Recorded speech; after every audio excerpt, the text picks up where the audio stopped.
City Matters.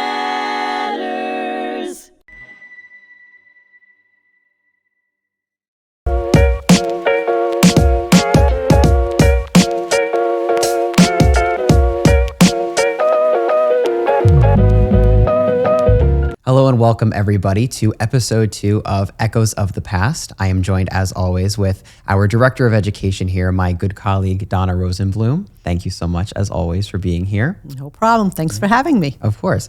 So I know that we've discussed tackling some more concrete things that are maybe featured in the museum, some things that we talk about with the children and other groups when they come here. And so I felt that it was appropriate today to start by featuring an image that is currently in our second gallery of our permanent exhibition that I know for myself, as well as for you and all of our other museum docents, it's a pretty significant image in the way that it really is shocking to the kids when we speak to them about this and the history behind it. So with this image here, we're going to be addressing the German American Bund that existed specifically here on Long Island in the 1930s.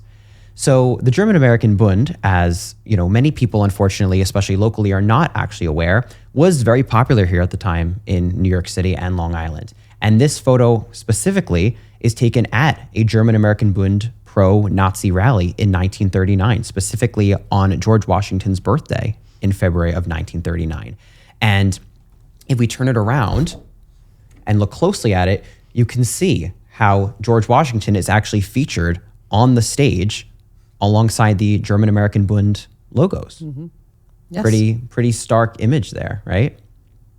I mean, paralleling George Washington with the swastika is something that I personally never would have thought that I would see, especially featured at such a public space as Madison Square Garden. And this is a rally with 20,000 American people coming to this rally and cheering enthusiastically for the comparisons of George Washington and the Nazi Party. Yeah. So when you think about that as a Holocaust educator, how does this kind of come into play in terms of when we talk to students today and we show them this in the museum, kind of what's your take on it? How do you speak to the kids about this image? We want the kids to understand that there was support. You know, we look at Adolf Hitler, the Nazi Party, any of the propaganda and everything that's associated with the Nazi Party as being evil and bad, and that everyone understands that. But in the 1930s, there were a lot of, unfortunately, a lot of Hitler's ideals that were, that people favored, that they endorsed, that they thought were good. And we have to understand that there are always these different groups. There are always different agendas that, especially today when we make the comparison to social media and things that are put on social media. Today, anybody can publish anything. I was just talking to a group earlier, and I, was saying that, even when I was young, this didn't exist. You got your news from authoritative sources. You watched the television news. You read the newspaper. You read books. All of those things had to be vetted, and there's an authority that goes with them.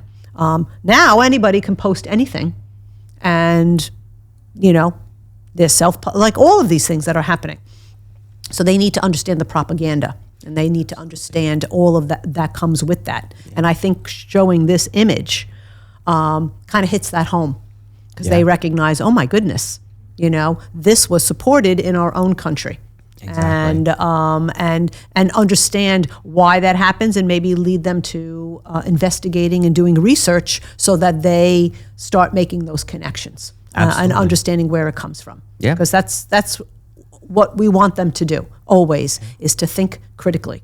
Absolutely, and I agree with what you said, where people view, especially today, we strive to have, our kids in the next generation view Hitler and Nazism as this type of foreign entity that really could not permeate the American society, right? Whether it be 100 years ago or today, it was this foreign, concept that people really can't even grapple with, people in America sympathizing with. And yet here on Long Island, in New York, which at the time had an extremely high Jewish population and still does today, this is where it caught the most traction in all of America. Yeah. And many people here in Long Island, myself included, growing up here in Long Island, I had no idea that there were pockets of Nazi sympathizers all throughout the area, and that rallies like this took place throughout the 1930s in Madison Square Garden. This was not the only one. This is the one that's most remembered in history. It was the largest one, but there was another one in 1934 that it was a bit different. You know, it was 5 years earlier. It was more so a German American pride rally, but there were swastikas there. It was 1934. The Nazi Party was fully in control of Germany at the time. So it was still a pro-Nazi rally, but it was a bit different than the 1939 rally that kind of the history books have remembered. Right. And specifically in looking at the 1939 rally, it is such an interesting time in history, in American history, to think about, because if you look at the images of the event itself, you have, of course, George Washington side by side with swastikas and the symbol of the German American Bund, but around the entire arena, you have Nazi flags hanging, almost as many, if not more, than there were American flags hanging. Yes. Yes. So, and everyone dressed in Nazi uniforms, and everyone doing the Heil Hitler salute, and all of that was part of that rally. Absolutely. Meanwhile, on the outside, there were actually 100,000 protesters, and the police were keeping order. It wasn't illegal to have this type of rally at the time, so they were trying to keep order. They were trying to maintain freedom of speech, maintain peace as much as they could. But as soon as the rally was over, the attendees, they put on their trench coats, covered up what they were wearing, and they just kind of quietly exited Madison Square Garden and went back onto the streets of Manhattan, because they knew that it wasn't a popular ideology. While they were in Madison Square Garden at this rally, they were surrounded by like-minded people, I suppose. But as soon as they left, they knew that maybe you shouldn't be walking down the streets of Manhattan openly with swastikas or whatever other pro-German attire they were wearing at the time.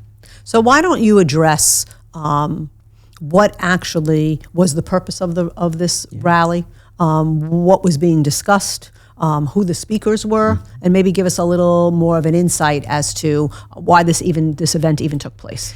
So the main speaker at this rally was Fritz Kuhn, who was the head of the German American Bund at the time. And he was a really influential figure in the German American society at the time. He really became this prominent figure here in America in the 1930s, and the history books have in many ways forgotten him, really.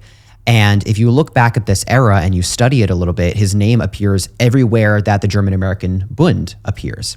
And so the Bund, during this time, they started establishing camps all across America.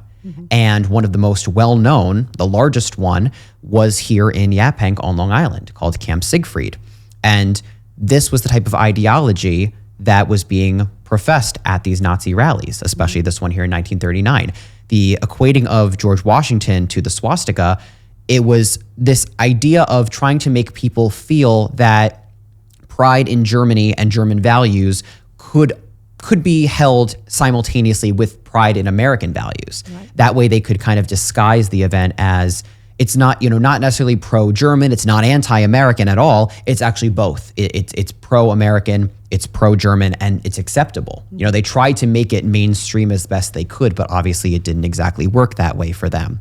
But Fritz Kuhn even went as far as to say that if Washington and Lincoln were alive at that moment in 1939, he would have been a member, they would have been sympathizers with the Nazis. Right. So they tried to express this ideology of pro-Americanism and pro-Nazism being kind of one and the same. Right. And they expressed these ideas of cleaning up American society and kind of really eliminating those that were not desired, such as the Jews. It was the same exact thing that was being discussed in Nazi Germany at the time, but here in America, it was just obviously not so mainstream as it was in Germany, where it was catching on very quickly. Right. Would you say that they were trying to use democracy and democratic ideals as a forum to bring in their anti-Jewish and their stances on the other? Okay? Absolutely. So they were using the concept that this was the rights of the American people to protect. Right? Absolutely. You see that concept of protecting themselves, protecting their families, protecting their property, and that that as a member of a democracy, this is something that you must do. Absolutely. It was really, they were expressing that it was the duty of every American to have these ideas, to have pride in America. And if you're a good German American, having pride in the Nazi Party as well, because they're doing such amazing things overseas in Europe, we should be taking those ideas, bringing them here, because clearly they're having such success over there. Right. So yes, they were absolutely using democracy, freedom of speech, and the ability to organize in this way to express their ideas. Right. And unfortunately, it did catch on. Thankfully, towards the end of the 1930s, some shifts started happening here politically in America as the American government really started cracking down on pro-Nazi ideologies, especially once we entered war against Japan and Germany in 1941. Basically, any sort of ideologies or rallies or organizations that held these ideas were immediately dismantled by the American government. But getting back to Madison Square Garden itself and Camp Siegfried that I briefly mentioned, Madison Square Garden was not an isolated incident. This rally in 1939. It was really a, long process to get to this point where you could have thousands of people who are pro-Nazi organizing together in the heart of New York City. So for the years leading up to this, there had been the establishment of camps, as I mentioned, all across America. And these camps were designed essentially like summer camps, especially for youth, German American youth. Many of them, their parents were immigrants directly from Germany, or their grandparents were. So they felt a lot of German pride already because it was very much in their recent heritage at the time. So their parents would sign them up for these camps. And on the surface, everything looked normal. They had games, they learned survival skills, they did everything that you would pretty much do at camp today, right? They played sports, they learned about what it meant to be kind of a mature teenager, going into adulthood. It was very much similar to Boy Scouts or Girl Scouts, right? But when you look deeper into it, there were a lot of problems at these types of camps, right? There was a lot of dangers for these teenagers at the time. They were subjected to hard labor, believe it or not, at these camps. A lot of these camps actually were built on using the labor of these teenagers. The camp would start small. They would get a number of German American youth to be signed up for this, and then they would use the kids to build additional buildings, right, on the property. Building character, exactly, right? They're using the idea that that they were making them, toughing them up. Exactly. You can't complain because no good German or German American would dare complain against what they're going through. And their parents were not there with them. It wasn't, they weren't with them all day, every day at these camps. They dropped them off, for the summer, and that was it. So their parents really didn't know what was going on. And again, they used scare tactics and kind of intimidation to force these kids and teenagers to feel that they had to just go along with it and be a good, obedient German American. Right. Similarly, there were other abuses that took place there. In the middle of the night, they would wake up the campers. They would have them carrying loads and loads of rocks, bricks, firewood, just really anything. It didn't really matter. There wasn't much of a purpose. And they would have them trekking through the woods in the middle of the night through paths that were not your everyday trails that are safe to walk. They really were not well maintained at all on purpose. And again, it was all about building character, toughening them up. You can't complain. And then at the end of these trails, they would usually get to an open field somewhere where there would be a bonfire. And they'd start burning, again, firewood, any sort of anti-Nazi propaganda that they wanted to kind of show that, this type of stuff needs to be burned, right? They're showing to these young people that the Nazi ideology and these pro-Nazi pamphlets that were prevalent all across these camps, this is what you need to be reading. This is what you need to believe in. Anything anti-Nazi, we're going to put in the fire. And they'd stand around the fire all night singing German songs, pro-Nazi songs, saluting Hitler. I mean, even on the campgrounds, anytime you saw a flagpole, the Nazi flag was flying higher than the American flag. So it was in many ways, it was out in the open, but at the same time, it wasn't. And one of the other ways that it was very much out in the open is this photo here that we see. This is a photo from Camp Siegfried on Long Island. And you see, this is somebody's topiary. This is their garden, right, on the lawn of one of the houses in the residential area connected to Camp Siegfried. And obviously, they have purposely cultivated their plants to be in the shape of a swastika. I mean, you can't get more obvious than that. Right. I mean, there were buildings where they specifically would use different colored bricks, and they would build swastikas kind of with the bricks in the layout of the houses and these bungalows, so that permanently forever, as long as that house was standing, you would see in the facade a swastika in brick. Right? Same thing with the roofs. They did it wherever they could have a chance to spread, again, the ideology and these ideas and these symbols. They took opportunities wherever they could. Right, and you know, it goes back to the 1930s and even before of the Nazi rallies, and again, that was the way that they indoctrinated people to join the Nazi Party, to become ingratiated with the Nazi Party, was through all of these rallies and demonstrations and these soapbox kind of things where they would talk about Nazi ideology, and this was the way that they pulled people in. And it became almost, undesirable, or you couldn't say, well, don't you have a problem with that? Like if anybody questioned, they were shut down. They were silenced. Yep. So while you have a nationalistic movement, you also have this secret police military movement going on behind the scenes, making sure that what they want to be said is being said, and those people that might be questioning or protesting or whatever are eliminated. And you have that in many places. And part of the democracy in America is that everybody has a voice, everybody's rights are protected, but it's also sometimes difficult because people can use democracy to champion a cause that might not be what people want it to be. But that's part of living in this country. Yeah. That is the ideals that we are founded on. We want people to be able to speak, but we also want them to understand that they can't, there's no tolerance for hate speech and inciting of violence and inciting of killing or against a specific group of people. Yeah, it's sometimes very, very hard to keep those lines, in the straight and narrow. Absolutely. And that was, part of the problem at the time, is that the American government, when it came to these types of organizations, because, these were, to the government, they knew what was going on. They knew that this was taking place, but they didn't really know how to address it, or if they wanted to address it at the time before we went to war. So they ended up, eventually, the American government had spies that they kind of put into the German American Bund to kind of see what was really going on, see what was taking place. And then eventually that helped in order to shut down all of these camps eventually. But these camps were all across the country. Camp Siegfried in Yaphank is just, as I mentioned earlier, it was pretty much the largest one. It was the most well-known. It was the most popular. It was so popular amongst the German American community in New York City that they had a train directly from Penn Station to Camp Siegfried in Yaphank called the Camp Siegfried Special. It was on Sundays, and people could take that train directly to the camp, and parents could visit their kids that way. I mean, they made it as easy as possible because it was in such high demand. Meanwhile, the people living in Yaphank at the time, one of the age-old questions is, how did they feel about this? What did they know about it? And what eventually happened to the camp. So exactly. So at the time, the people living in Yaphank, for the most part, they were not fond of it.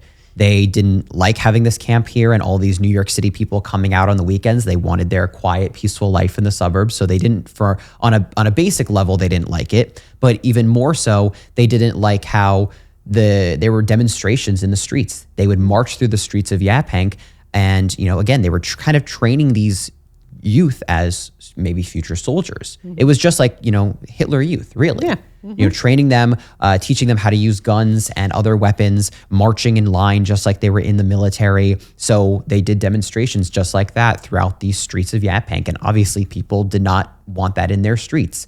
And even furthermore, there were many reports of people from the camps in the middle of the night kind of going off the camp grounds and stealing people's fruits out of their gardens, things like that. They were just a nuisance to basically the neighborhood in a general sense. So people really did not like the camp. It didn't last for that long, because what ends up happening, as the American government starts cracking down on these organizations, they really start looking into them very deeply and seeing what's going on. And Fritz Kuhn, who again was the leader of the German American Bund at the time and was the speaker at the 1939 Madison Square Garden rally, he actually got caught by the American government on embezzlement charges. Because, as you talked about, people can use democracy sometimes to champion their own platforms, and they, depending on what they're saying and what they're doing, they very well may have a right to do that. So the government, seeing as they didn't really have much concrete evidence, I suppose, to, arrest him for maybe any of this hate speech or anti-American propaganda that was being spread at these camps, they ended up getting him on embezzlement charges and that he was misappropriating the funds from the Bund for his own personal life and, the different affairs that he was having going on in his life at the time. So they were able to get him that way. And frankly, once he was removed from the picture, the organization essentially crumbled. There was infighting, people fighting to take control, and a lack of clear direction. And then very quickly thereafter, we end up entering the war in 1941 with the attack on Pearl Harbor. And that was basically it. That was essentially the nail in the coffin. But today, after, really, if we're looking as recently as 10 years ago, the campgrounds and the surrounding area still remained as a residential area called German Gardens. And these houses, these residential streets existed at the time. And these streets actually at the time had names such as Hitler Street and Goebbels Street. And obviously those names were changed very quickly. Once, I don't know if they were changed during the war or after the war, I would imagine during the war.